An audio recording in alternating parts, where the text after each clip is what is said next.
siang semuanya. Gimana kabarnya teman-teman? Sehat? Ya. Oke teman-teman, selamat datang di semester baru. Ya, jadi ini ada mata kuliah yang akan saya bawakan kepada teman-teman, yaitu tentang budaya cyber dan multimedia. Ya, seperti biasa di pertemuan awal kita di mata kuliah ini, saya akan menjelaskan tentang RPS dan juga apa saja mata kuliah kita dan bagaimana penilaian dari mata kuliah kita ini, dan nanti baru kita masuk ke dalam materi PPT kita ya. Oke, jadi saya langsung aja masuk ke RPS yang akan saya jelaskan ya, yaitu tentang materi cyber dan multimedia. Jadi mata kuliah ini ada di semester 3 teman-teman ya. Jadi mata kuliah ini adalah konsentrasi daripada prodi media studies ya. Jadi teman-teman di sini adalah teman-teman yang sudah memilih konsentrasi media studies akan mendapatkan materi mata kuliah yaitu budaya cyber dan multimedia. Kemudian dalam RPS ya tidak luput dari penjelasan dari saya, yaitu tentang capaian pembelajaran ya, dari CPL. CPL ini yang digunakan nanti untuk mengukur bagaimana teman-teman setelah dari mata kuliah budaya cyber dan multimedia ini teman-teman memiliki kemampuan yang diharapkan sesuai dengan CPL ya. Jadi di mata kuliah budaya cyber dan multimedia ini ada 4 CPL ya, yaitu CPL 1 mampu menunjukkan sikap profesional, etis dan bertanggung jawab dengan menjunjung tinggi nilai kemanusiaan dan keberagaman dalam praktek komunikasi digital gitu ya.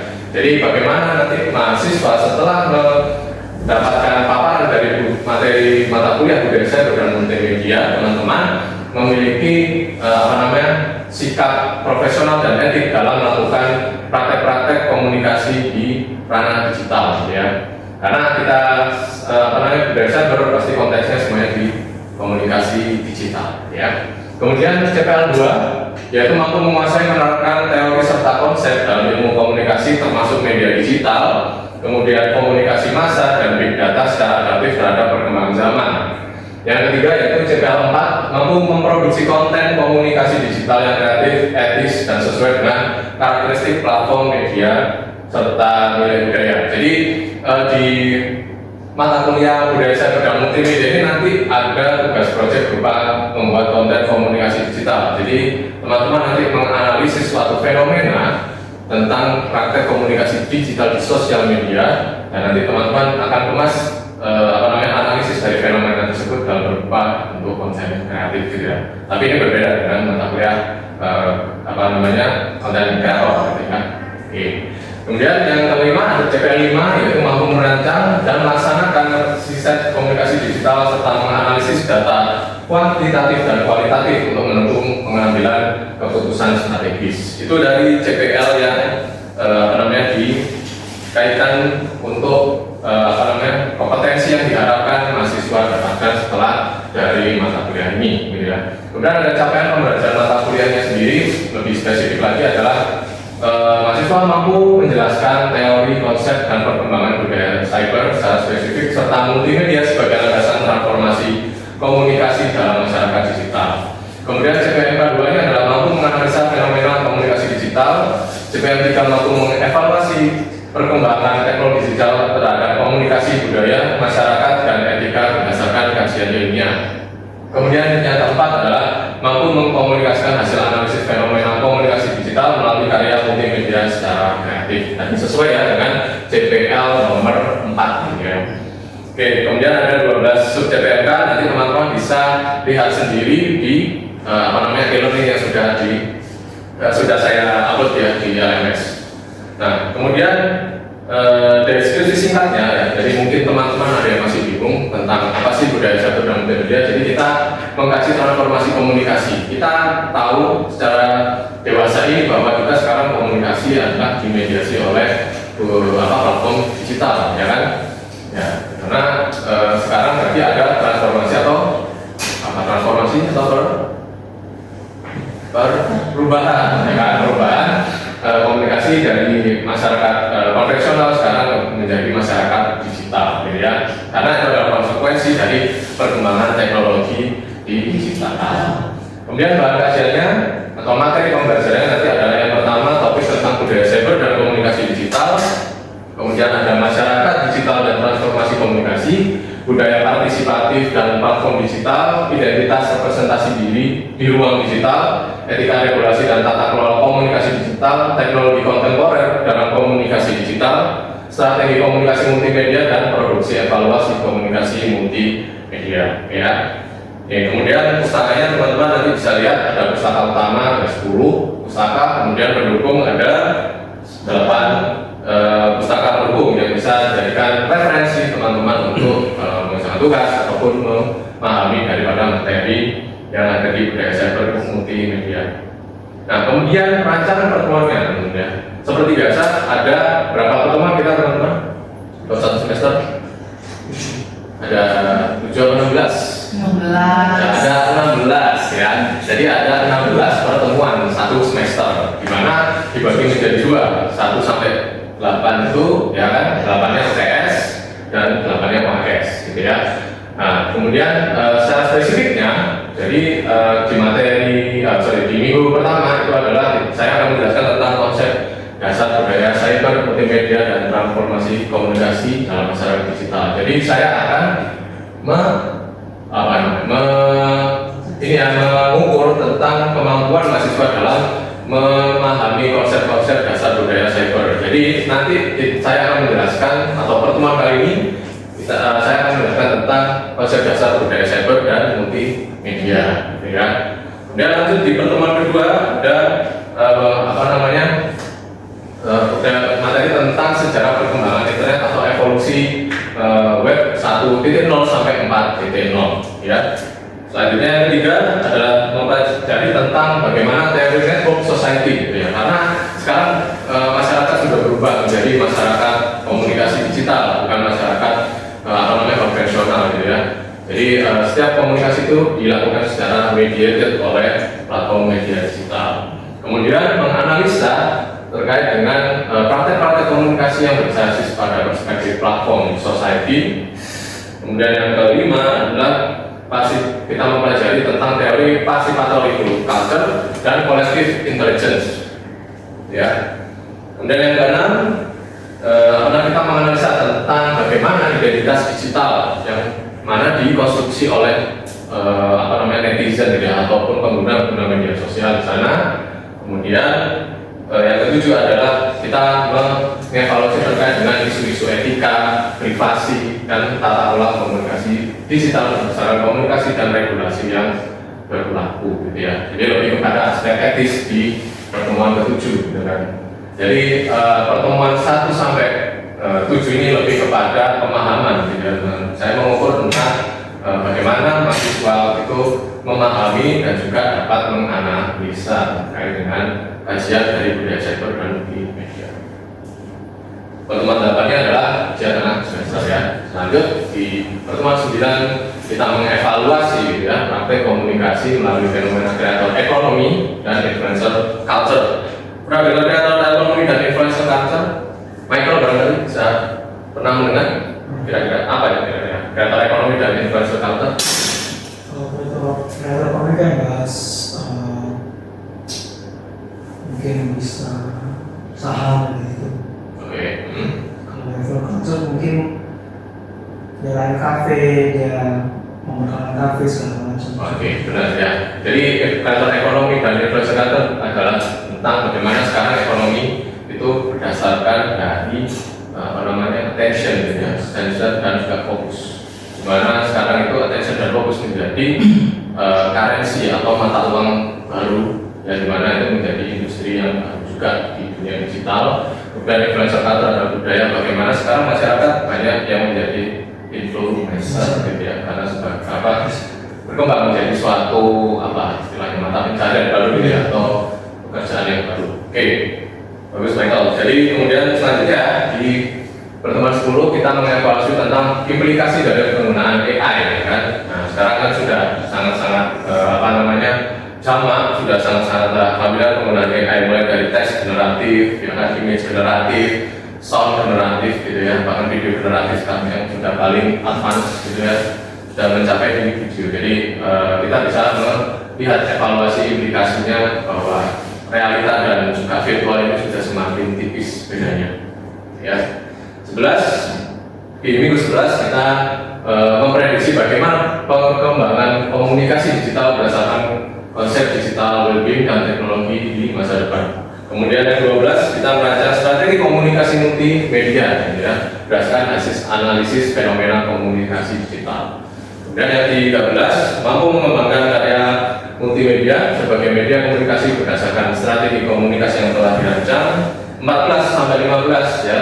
Ini kita berupa tugas project based learning yang tadi membuat suatu strategi komunikasi dan multimedia yang mana itu adalah berkaitan dengan analisis fenomena komunikasi digital berdasarkan teori komunikasi secara kreatif, argumentatif, kolaboratif dan juga etis. Ya, baru di 16-nya kita ujian akhir semester. Jadi bisa saya jelaskan bahwa overall tugasnya tidak hanya tulis paper, tetapi juga tugas berupa project based. Nanti teman-teman bisa membentuk suatu kelompok. Itu ya untuk project based. Ada yang ingin ditanyakan dari FKS ini, teman-teman? Maka cukup jelas? Sudah cukup jelas ya. Oke, baik. Sekarang kita lanjut ya untuk masuk ke materi. Ya, jadi tadi materi pertama kita apa?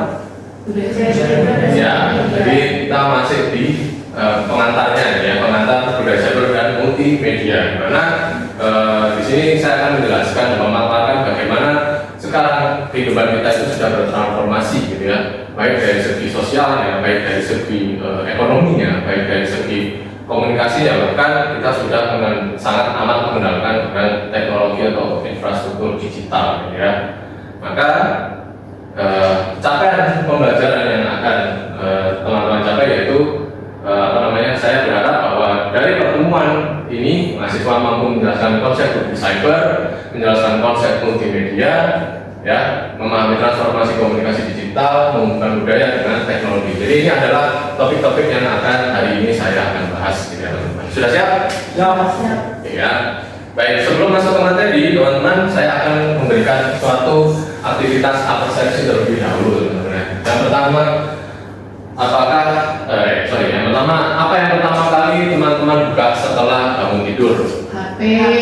HP Jessica, Najwa? HP juga. HP Flu? Sama. HP juga. Bayang? HP. Salim? HP. Oke ya. Berarti semuanya sepakat bahwa aktivitas yang pertama kali dilakukan adalah HP. Nah, berbeda, tentunya hal ini berbeda teman-teman di zaman saya, bahwa pertama kali saya bangun tidur yang melakukan adalah saya ke kamar mandi terlebih dahulu, ya kan? Nah, jadi teman-teman langsung buka HP. Ini menandakan bahwa bagaimana kuatnya ketergantungan kita pada media digital, gitu kan ya. Kita merasa tidak ingin ketinggalan, ada rasa semacam bahasanya biasanya kalau takut ketinggalan itu ada FOMO ya, kefomoan sendiri ketika kita tidak membuka handphone gitu ya, setelah bangun tidur. Oke, maka itu adalah jembatan awal bagaimana teman-teman nanti akan memahami tentang budaya cyber. Berarti teman paham ya bahwa ketergantungan masyarakat terhadap dunia digital itu sangatlah tinggi. Ya. Oke, nah sekarang saya akan menjelaskan tentang apa itu budaya. Jadi memahami budaya sebagai landasan budaya cyber. Ada yang tahu nggak apa itu budaya? Kalau menurut saya, budaya itu kayak kegiatan atau suatu hal yang dilakukan secara berulang-ulang dan menjadikan sebuah budaya yang dilakukan secara berulang-ulang. Kegiatan yang selalu dilakukan berulang-ulang. Oke, ada yang ingin mendapatkan tambahan lain? Ada jawaban yang lain barangkali? Ruki barangkali? Ada yang ingin tambahkan? Mungkin sebuah kegiatannya dari zaman dulu yang mungkin cocok sama orang zaman dulu dan turun-temurun sampai sana. Oke, berarti bisa dibilang ada kegiatan yang diwariskan dari setiap generasi gitu ya, secara temurun-temurun. Oke, sudah lebih berat, berarti teman-teman sudah lumayan cukup lumayan memahami tentang apa itu budaya gitu ya. Jadi definisi budaya ya, ini saya deskripsikan berdasarkan pendapat ahli. Jadi menurut Albert Taylor adalah culture is that complex whole which include knowledge, belief, art, moral, law, custom, and any other abilities acquired by a man as a member of society. Yang mana maknanya adalah budaya itu adalah merupakan keseluruhan hasil belajar manusia sebagai anggota masyarakat. Jadi anggota masyarakat ini punya semacam tanda kutip kode, punya nilai, punya norms atau norma gitu, yang mana harus ditaati, harus dilakukan oleh individu tersebut sebagai anggota masyarakat, gitu ya. Oke, itu dari Edward de Thaler. Jadi yang mana nilai-nilai tersebut, norma-norma tersebut itu diyakini oleh para anggota masyarakatnya, sehingga akhirnya membentuk apa? Suatu kebiasaan. Betul, akhirnya membentuk suatu komunitas karena mereka berkumpul di satu tempat, berkumpul di satu pemahaman, sehingga anggota masyarakat itu menjadi suatu komunitas masyarakat. Oke. Ya, jadi seperti itu dari pemahaman definisi budaya dari Edward de Thaler. Kemudian Clifford Geertz mempunyai pendapat yang lain. Budaya merupakan sistem simbol yang digunakan manusia untuk memberi makna terhadap dunia serta membangun komunikasi dalam kehidupan sosial. Jadi budaya itu adalah suatu sistem simbol. Apa kira-kira teman-teman simbol dari budaya kita yang paling teman-teman ketahui? Batik.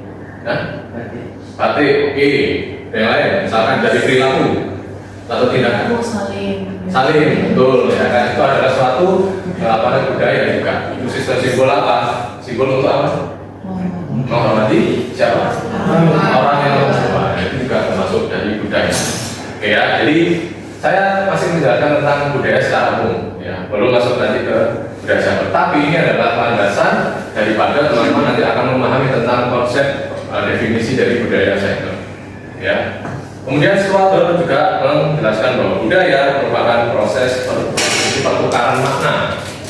Dalam proses produksi pertukaran makna, teman-teman, di komunikasi interpersonal, jadi ada apa ini? Ada antara satu individu dan individu lain ada? Ya, apa pertukaran pesan itu dilakukan dalam proses komunikasi ya, lebih tinggi lagi, interaksi. Nah, jadi nggak apa-apa, jadi budaya itu adalah merupakan hasil dari interaksi dua orang, gitu kan. Budaya tidak bersifat tetap, tetapi terus dibentuk melalui proses komunikasi. Makanya selalu muncul budaya-budaya. Nah, dari 3 definisi tokoh tersebut kita bisa simpulkan bahwa budaya itu adalah sistem nilai, ya kan, simbol, ya, ada batik, ada budaya saling tadi, pengetahuan, ya kan, pengetahuan misalkan hal ini boleh dilakukan, hal itu tidak boleh dilakukan, ya kan, dan juga praktek-praktek sosial yang dipelajari, kemudian dibagikan dan dibentuk melalui proses komunikasi dalam kehidupan masyarakat. Jadi budaya yang ada kita ketahui ini adalah suatu yang alami atau hasil konstruksi. Saya jawab, konstruksi atau alami? Konstruksi, ya, konstruksi dari sosial di lingkungan kita. Oke, jadi itu tadi budaya secara umum. Maka apa pengertian dari budaya cyber? Jadi ini budaya berarti ada konsep-konsepnya kan? Jadi konsepnya yaitu yang pertama, budaya merupakan sistem makna, ya kan? Di mana sistem makna dipahami, berarti harus ada sistem di mana anggota masyarakat itu bisa memahami. Karena kunci komunikasi yang pertama adalah apa? Common sense, ya kan? Common sense harus sama semua. Maka itu barulah tercipta komunikasi, tercipta interaksi. Ya. Ada simbol, gitu kan? Ada suatu hal yang dilambangkan, ada suatu hal yang konkret. Kemudian ada komunikasi dan juga praktek sosial. Maka budaya cyber adalah budaya yang berkembang melalui interaksi dan komunikasi dalam ruang digital. Nah, dari sini teman-teman bisa bedakan ya, budaya konvensional dan juga budaya cyber. Maka budaya cyber adalah bisa dibilang pengertian lainnya adalah apa? Sistem nilai, simbol, pengetahuan, norma yang mana dibentuk, ya kan? Dibentuk dalam ruang digital. Itulah budaya cyber. Ya.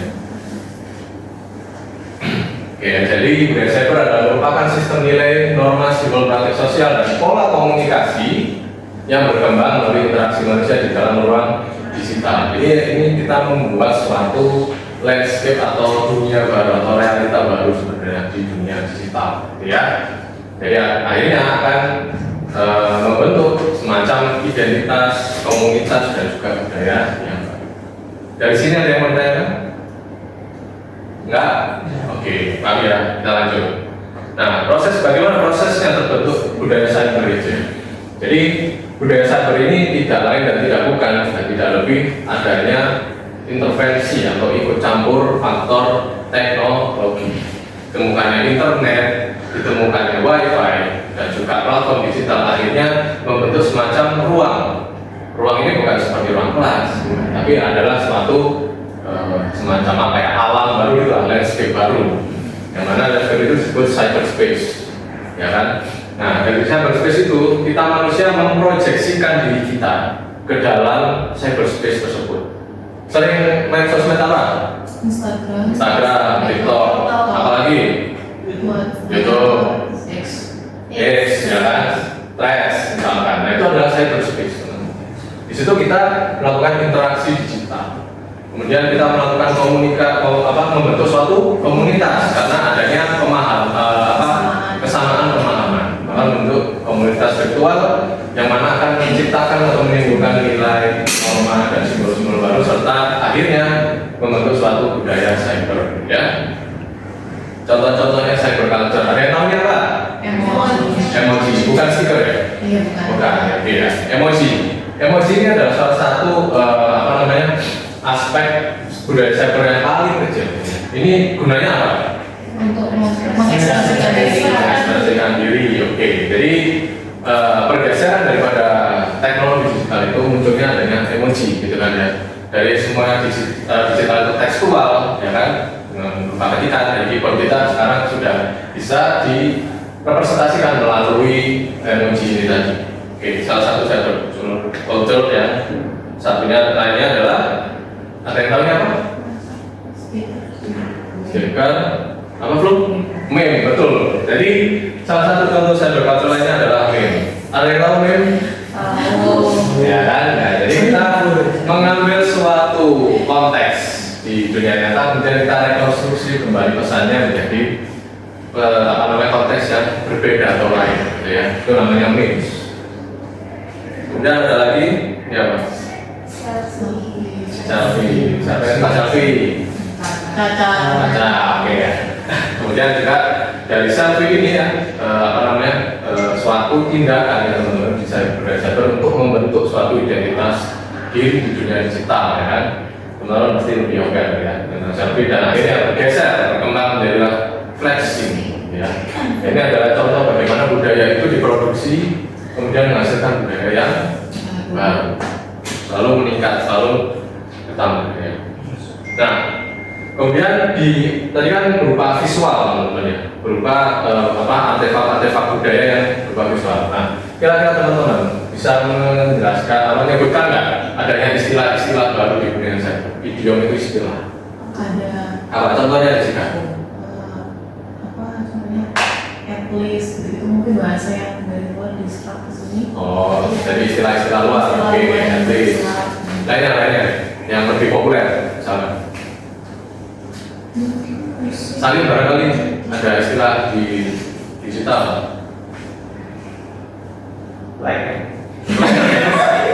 Ya, tidak termasuk video baru. Lainnya mungkin Michael ada FOMO ya, itu termasuk istilah juga yang baru. Terus kemudian FYP, gitu ya, istilah FYP, gitu ya. Budaya bahasa luar ya. Ya, itu sebenarnya budaya terserap. Jadi kita akhirnya mengambil konteks dari budaya luar atau bahasa luar tersebut, kita kemudian konstruksikan kembali menjadi bahasa yang lain dengan konteks yang berbeda. Itu sama dengan meme, tapi dia tidak visual, tapi tekstual. Itu Jessica. Ya, jadi selain adanya revolusi daripada literasi visual kita yang lebih peka, ya, melihat adanya konten-konten visual tadi. Akibat dari budaya cyber ini menciptakan idiom-idiom baru ya, dari DP, kemudian anjay, gitu kan ya, dan berbagai macam slay itu misalkan tadi planner gitu. Planner apa planner gitu. Nah, itu adalah idiom-idiom yang akibat dari apa namanya istilah-istilah yang baru ya. Oke. Kemudian juga multimedia sebagai media komunikasi digital. Tadi kan budaya cyber dan multimedia ya. Jadi multimedia ini apa sih sebenarnya? Namanya multi itu kan berarti apa? Gabungan. Banyak gabungan ya, gabungan dari berbagai macam gitu kan ya. Dan media adalah suatu apa namanya channel gitu kan. Bisa media sosial, bisa gadget, bisa komputer dan lain sebagainya gitu ya. Itu namanya multimedia. Unsur-unsur multimedia teman-teman ya. Ada multimedia itu kan berbagai macam bentuknya, format. Ada yang teks, gambar, foto gitu ya, atau audio, video, animasi dan media interaktif gitu ya, seperti VR gitu kan. Itu yang lebih imersif atau memberikan sensasi indrawi yang lebih banyak seolah-olah nyata gitu. Dan kemudian tentang karakteristik masyarakat digital ya. Kita kan adalah masyarakat digital ya, di mana pastinya kita membutuhkan bantuan dari digital untuk melakukan kegiatan-kegiatan aktivitas sosial, ekonomi, budaya, pendidikan dan komunikasi itu sendiri gitu ya. Jadi masyarakat modern sekarang ini tidak semakin mendekat tetapi kita semakin menjauh karena ada di tengah-tengah kita ada, di pinggir-pinggir kita ada media digital gitu kan. Ini adalah mediasi kita gitu ya. Jadi kita berinteraksi melalui media digital. Nah, karakteristiknya masyarakat digital itu apa? Yang pertama, connectivity gitu ya. Jadi individu itu terhubung dengan siapa saja tanpa adanya batas geografis ya. Jadi saya dengan orang di mana Malang atau orang di Madiun gitu misalnya ya, itu bisa terhubung dan memiliki ikatan relasi sosial. Oke, untuk mengukur daripada kepahaman teman-teman, kita main mini quiz dulu ya. Silakan, saya sudah membuat suatu quiz, teman-teman bisa join ke situ ataupun lewat scan QR. Siap ya? 3, 2, 1, silakan teman-teman menjawab pertanyaan tersebut.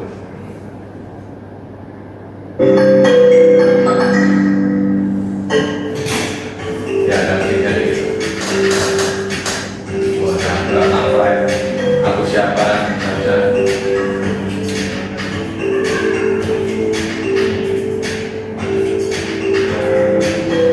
Oke, belakang press memimpin leaderboard juara 1. Ini sopo. Jadi Aisyah Yusuf mengenalkan aku siapa. Nah, siapa juara yang pertama? Kedua, ketiga ada Kizur. Second ada aku siapa.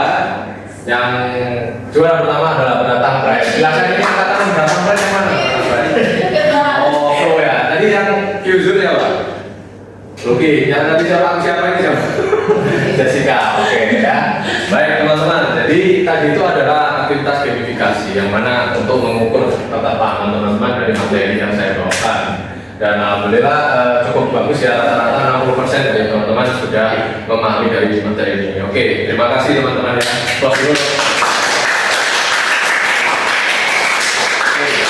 Jadi dari gamifikasi tadi teman-teman kita main game, maka kita berada pada pertemuan terakhir ya, atau slide terakhir, sorry. Jadi perkembangan kesimpulan dari pengantar budaya cyber ini adalah perkembangan internet melahirkan budaya baru. Setuju ya? Ya. Apa saja budaya baru tadi? Contohnya teman-teman, ada emoji, ada selfie, ada meme, ya. Kemudian adanya flexing, ada video-video yang baru, ya. Kemudian bagaimana budaya tersebut dibuat atau didorong atau disupport? Adanya multimedia, gitu ya, yang mana menjadi media utama komunikasi digital, gitu ya. Berbeda dengan konvensional yang mengandalkan interaksi interpersonal, ya. Media utama dari budaya cyber ini adalah dibentuk karena komunikasi digital atau multimedia. Kemudian sekarang kita tahu bahwa masyarakat telah berubah menjadi masyarakat digital society, yang mana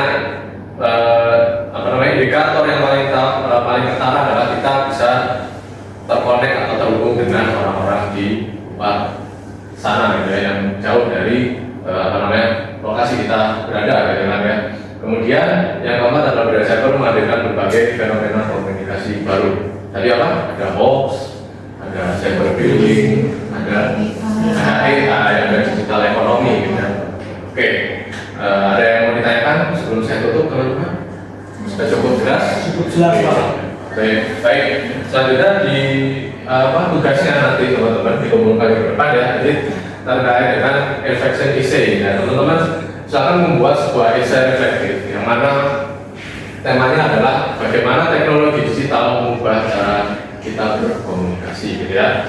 Nah silakan nanti bisa dicek di LMS juga terkait dengan tugas ini ya, detailnya seperti apa, atau teman-teman kalau ada yang ingin ditanyakan dari tugasnya silakan hubungi saya ya. Oke, cukup untuk kelas kali ini. Terima kasih teman-teman atas partisipasinya.